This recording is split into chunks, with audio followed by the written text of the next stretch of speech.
Welcome back. The city of Vancouver is trying to shut down a tent city that has sprung up on a city-owned lot on Main Street. City officials say they applied for an emergency injunction to clear the space because it will soon be the site of a new social housing complex. The camp was set up by homeless advocates last month in response to Vancouver's worsening housing crisis. They did the same thing on the same site a decade earlier. They say that with just 2 days to move out, the tent city's residents will have nowhere else to go. We expect most likely to be evicted. This is how it usually works. So either we'd have to shut down everything or just find a new spot and move to it. These spaces provide that. They provide shelter, they provide community, safety, stability, and they're also in the midst of this, unprecedented overdose crisis as well. They save lives. We had an overdose the other day. If the man who overdosed had been somewhere else by himself sleeping on a bridge, he'd be dead today. We clean, we cook, we have Narcan training. It's like being at home with your friends. It's safe here and we all respect each other. For more on this, we are joined by Lisa Freeman. She is a faculty member in the criminology department at Kwantlen Polytechnic University. Lisa, first off, the people at the tent city on Main Street in Vancouver now have just a few days to leave. What do you make of the city's actions? I think they're really unfortunate. I think it's really unfortunate when a city takes punitive measures against their homeless population.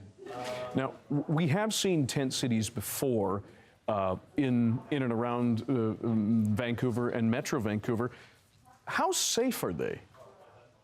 I think that really varies depending on the individuals and depending on the tent city. I think tent cities, for the most part, are much safer for a lot of people than being street involved, living on the street and being in marginalized areas. So we can hear reports about safety issues at tent cities, but it is a community. People are there to support each other and have resources. What sort of resources are we seeing there? I actually haven't been to this tent city. I've been to others in Vancouver and across in different parts of Canada. Often there's homeless outreach workers that go to tent cities. There's people who've been living on the street who know people in the city to gain support from. There's often grassroots activists, legal supporters who go regularly to tent cities to help people know their rights, to help people know what happens when the city wants to talk to them. And so I feel like there's a huge amount of informal support, but also formal support through nonprofits and housing workers in different cities. Now, we have seen a rise in the use of injunctions by cities to clear tent cities in the past. What other tools do you think the city of Vancouver could use besides injunctions? I think the city has a surprising number of tools at their disposal.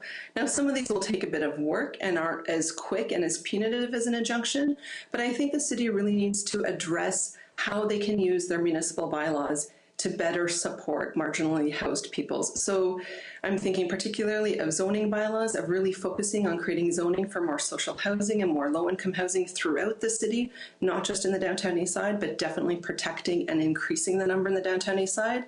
I also think the city could start to think about licensing landlords for more affordable apartments, for SROs, to help create and further create a safe environment. The city does have a maintenance standards bylaw for single-room occupancy hotels in the downtown east side. And I really think that it'd be helpful for people living in tent cities and living in these accommodations if the city could increase their bylaw enforcement in those areas and make sure that those landlords create safe living environments for people. Now, we have seen concerns about those with certain SROs that are very run down, where the heat doesn't work, where the water doesn't work. We've also heard the argument that if the maintenance on those are to be done, the people living in those rooms would have to be moved out as well. What about that concern? This is an argument that I heard a lot of in the research that I conducted in Toronto, and I did a bit of a historical component on the regulation of rooming houses, basically smaller SRO accommodations. And the city implemented a licensing bylaw for rooming houses in 1975.